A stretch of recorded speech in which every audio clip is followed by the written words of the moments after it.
So we just saw that if we apply Gaussian elimination to a set of equations with a single solution, we end up with the form 1, 0, 0, 1 and some values there. And I don't know what the values are, but those will represent the solution.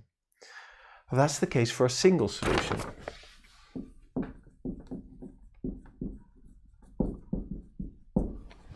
Now consider the example where basically I took one equation and multiplied it by the other by 2. So I'm not really adding any information. I simply only have one equation. I have enough. This set of 2 equations is equivalent to one equation, and we know that that is basically 2 lines on top of each other, and I will have infinitely many solutions. So what does this look like when we apply Gaussian elimination? First step, augmented matrix. 1, 2, 2, 2, 4, 4. Now, I already have a 1 in the left-hand corner. The next step is to get a 0 in this position, because I'm working towards this format. Now, I can subtract the first row twice from the second row. So the first row stays the same. 1, 2, 2. Okay, 2 minus 2 times 1 is equal to 0. 4 minus 2 times 2 is equal to 0. 4 minus 2 times 2 is also equal to 0. And I have a row with all zeros. And this row represents 0 times x plus 0 times y is equal to 0, which doesn't give us any information. The only information we have is what's left in the top, which is x plus 2y is equal to 2. So we simply have no information. We don't have sufficient information to get to this point. But if we have a row with all zeros, we know we have infinitely many solutions. So there are different ways of writing this down. We still want something of the form x is something and y is something else.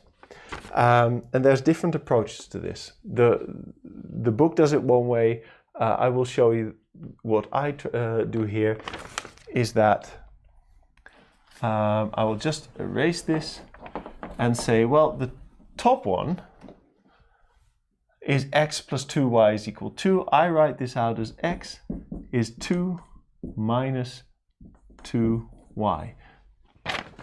So that's basically taking this equation and moving the 2y to the other side of the equation.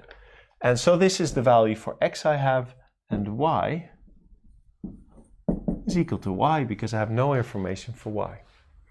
Now this I can rewrite as xy is equal to, well, let me rewrite this as 0 plus y.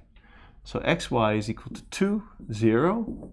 These are the constant values of the solution, plus y times minus 2, 1. And this gives me a way of representing the solution as a, well, this is a line.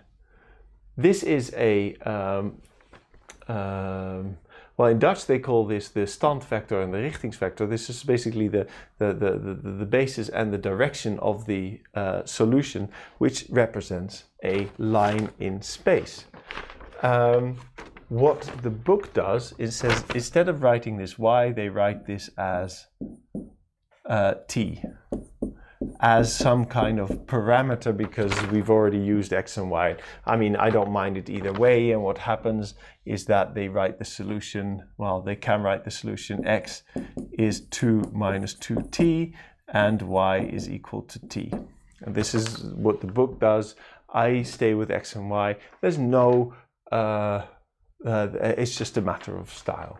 But I like, especially for 3x3 sets, I like using this notation because it immediately shows me that I have infinitely many solutions, and here the solution is a line. Okay, so to summarize, if we have infinitely many solutions, we'll have something with zeros. So this will be infinitely many solutions.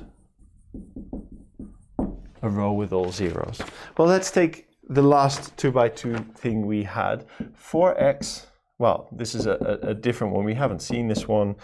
Minus 8 times x minus 2 times y is equal to 16.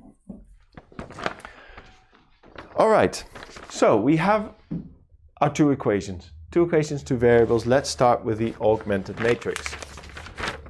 4, 1, 1, minus 8, minus 2, 16.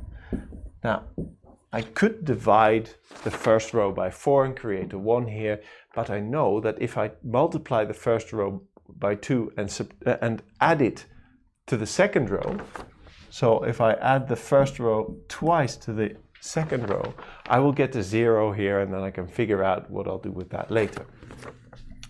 If I do that here, the first row stays the same. The second row, I multiply it with 2 by 2 and add it. So minus 8 plus 8 is equal to 0. Minus 2 plus 2 is equal to 0. And 16 plus 2 is equal to 18. And if we look at the last row now, what this last row says is that 0 times x plus 0 times y is equal to 18. Well, there are no x and y for which this is true. This is what they call a contradiction, is that this can never happen, which means that this set of equations has no solutions. So if we get the form of, well, usually it's the last row, of 0 and 0 and something that is not equal to 0, there we know we have no solutions.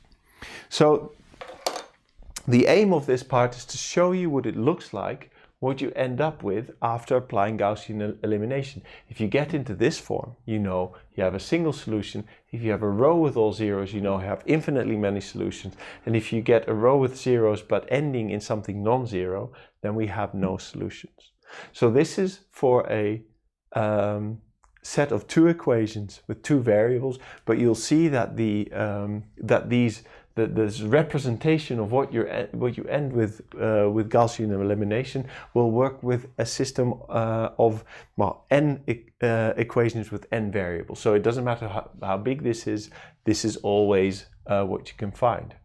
And actually this will work with any combination of a number of equations and any number of variables, even if it isn't square.